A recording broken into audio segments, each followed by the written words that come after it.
Hi everybody, Akwaaba, welcome to my channel. This is Nana Ashanti. If today is your first time seeing this channel, Akwaaba, thumbs up this video, make sure you share and also subscribe to this channel. I talk about things that have to do with living in Ghana, working in Ghana, everything entrepreneurship, everything business, and also how to thrive in Ghana. So today we're talking about the one topic that people do not like talking about, but I'm gonna talk about money. We're gonna talk about money on a different level, on different levels actually. In the comment section and sometimes in my email, people want to know, break it down, exactly how much do you need to live in Ghana? Because we heard Ghana is one of the most expensive African countries, but how expensive is it? So today we're going to go through my personal expenses, the budget I put myself on, which is $500 a month, which is equivalent to 3,000 Ghana cedis. This is how I split it, this is how I spend it, and I hope this informs you. Keep watching. Okay, so by now you probably heard how expensive Ghana is, and in all honesty, it really is an expensive place to live. I kind of put it on par with New York City, where I used to live, and it doesn't make sense why it's like that, because as a developing country, you know, there's a growing middle class and things are, but in Ghana things are very expensive. Now my 3,000 Ghana cedis, this is how I break it down. Now mind you, this is somebody that's on a limited income and a limited budget. So I don't have an unlimited expense, you know, account, and I don't have a limited revenue coming in. So I have to try and be on budget every month. And since I've been back for the past 5 months, I have tried to stay in this budget. So I hope this helps you. Now, the number one expense that I spend my money on, you might actually not believe this because it's kind of unbelievable, but it's not what you think. It's actually fuel. Yes. Gas, fuel, petrol, whatever you call it. Now in the US, I know a gallon of gas is about $3.70 thereabout. In Ghana, a gallon of gas right now is about $4.50, something to that effect. So I drive a Toyota, and if you're going to be in Ghana, you absolutely need a car. Don't let anybody tell you otherwise. You absolutely need a car if you want your, your businesses to go well, if you want to be able to go places. Like sometimes you get stuck in places like I have been, because I stopped driving for a year, and that whole story is on my YouTube, so you can check it out, how I almost burned down in my car. But yeah, you have to get a car, and I fill my tank, which is a 1.2, I believe it's a Toyota 1.2. I fill it for 250 cedis a week. At least I try to stay in that. So 250 cedis a week. 250 cedis a week times 4 in a month will give you 1,000 cedis. So 1/3 of my monthly budget goes to fuel. Like, it doesn't make a lot of sense why we live in an oil producing country and our fuel prices are so high. A liter of fuel now is 6.9 Ghana cedis, 7 Ghana cedis.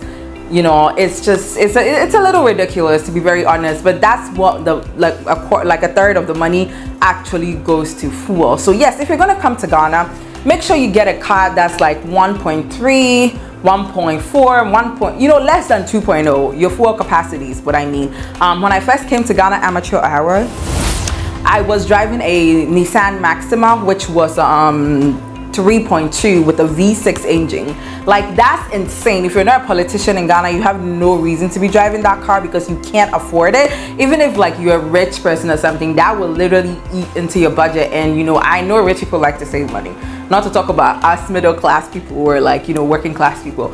So yeah, definitely that's one of my big expenses. So just you've been told, from me to you, fuel, number one expense. The next thing is food. Now, when I talk about food, I'm talking about going to the market, the open market, what people might call the farmers market. You don't want to buy food at the supermarket, where it's like ShopRite and places like that. I mean, some of them are affordable now, like in the Malcolms and things like that, but you might want to go to where you can get, the farmers markets. So I go to the market sometimes. Actually, I go into the market, but I buy like 500 cedis worth of groceries in a month. I purchase 250 Ghana cedis worth of groceries every 2 weeks, and I'm able to eat that. And the reason for me being able to manage that is because I brought a lot of canned foods and a lot of boxed food from America. So it kind of supplements the eating. So I only buy the fresh fruits and the fresh vegetables and all that great stuff, you know, so organic, you can feel the dirt on them. I buy those in Ghana, and that costs me about 500 Ghana cedis. So right off the top, that groceries is gone. It's great, it's good, you can eat properly, you can cook your own food and get your own meats that's fresh, you know, fresh fish, fresh everything. So for the groceries, that's about how much I spend when I go to the market. If you're a bigger family, of course you want to double this budget or triple it or whatever, like I'm telling you right now. But if you're just 2 people or a single person, you might fit into this budget that I'm saying, right? The big thing also is rent, or, you know, accommodation. I don't pay rent. I don't have to pay rent, you know, because our house is almost bought, so I don't have to pay rent. But what I do pay is a service charge, because if you live in a gated community or an apartment complex, you will pay a service charge, and for me it's $600 for the year. So I don't pay it monthly, so it doesn't come into my monthly cost at all. It's $600 for all the amenities, so I think that's a pretty good deal.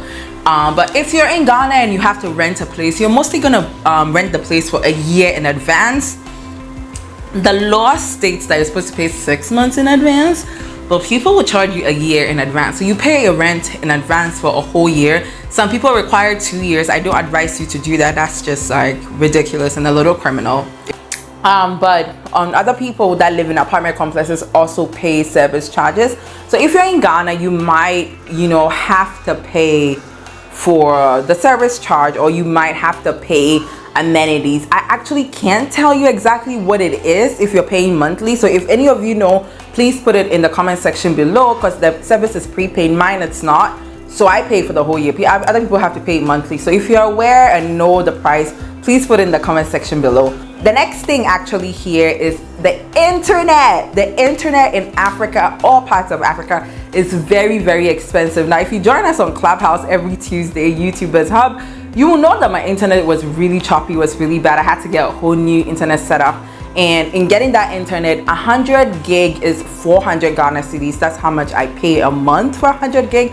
I do get a little bonus, like a 20 gig bonus on it, but it's rarely enough, because I do content and I'm always on the internet and I work from home and stuff, so it's rarely enough. But in a month I buy 400 cedis worth of internet. Is what you might be paying if you're in Ghana. Some people pay more, you might pay less, and that's not even withstanding the one that I actually use on my phone. So when I come inside the house, or I'm in the house, I use my Wi-Fi, so I don't have to actually buy data, because you imagine buying data twice, ugh, so expensive. So I do buy data. That's one thing that I do that you have to look forward to, is paying for internet by the gig.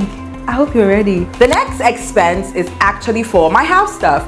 The cleaner, my cleaner, she does my laundry, she cleans the house, and I have a laundry rooms in my house now, thanks to God. So I have to get somebody to help me. Now, I clean anyway. I'm a big germaphobe. Like, I just clean all day long, but she still has to come and deep clean and stuff, and she does that twice a week, and that's her salary is 400 Ghana cedis a month.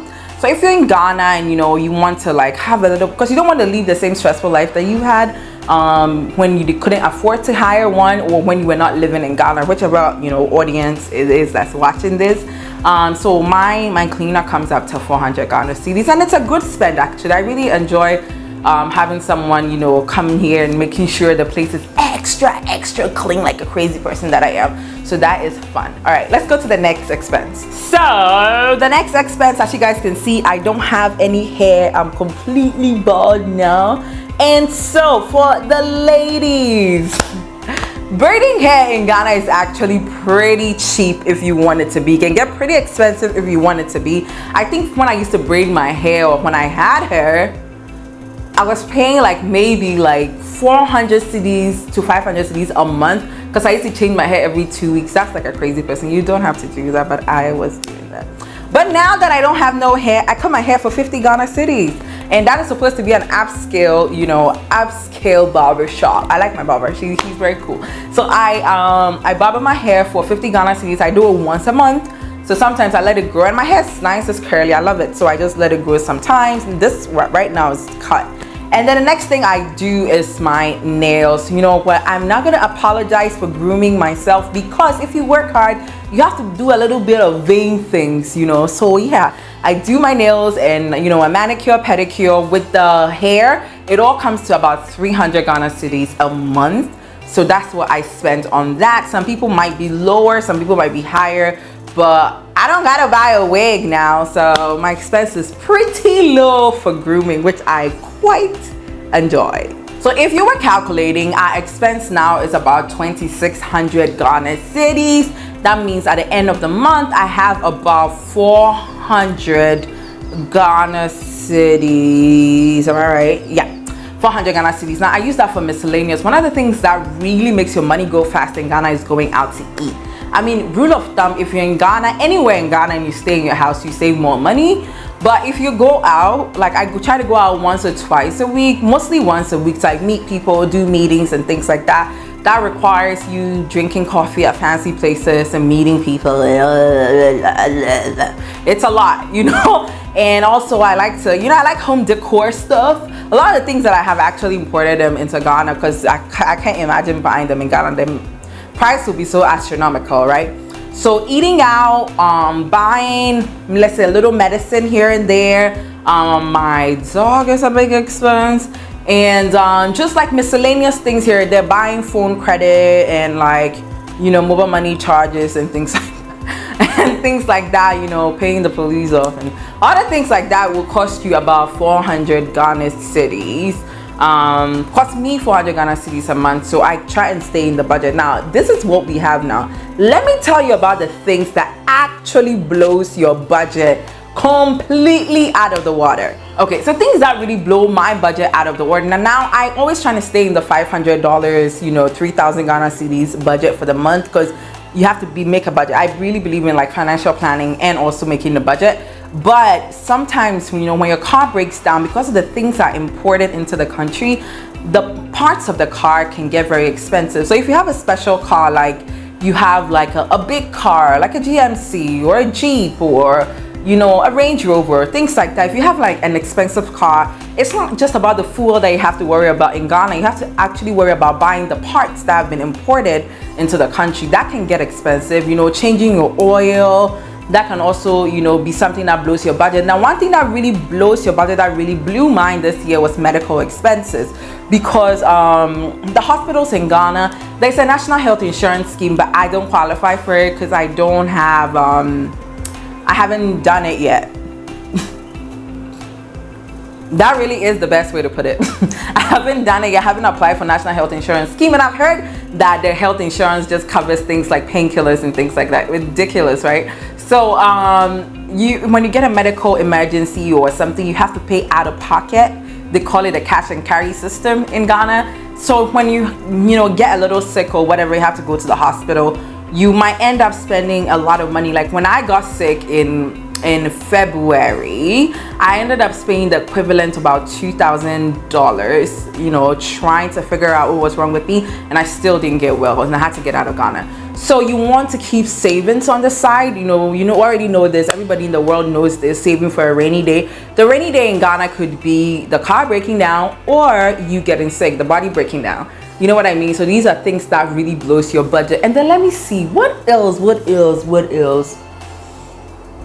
Oh yes, family and friends. Family and friends can really blow your budget as well, because Ghana is a very communal. It's now not so much, but it still kind of has remnants of a community, right? So if like somebody, you know, needs help or something, they are gonna call you, and that's gonna eat into your budget as well.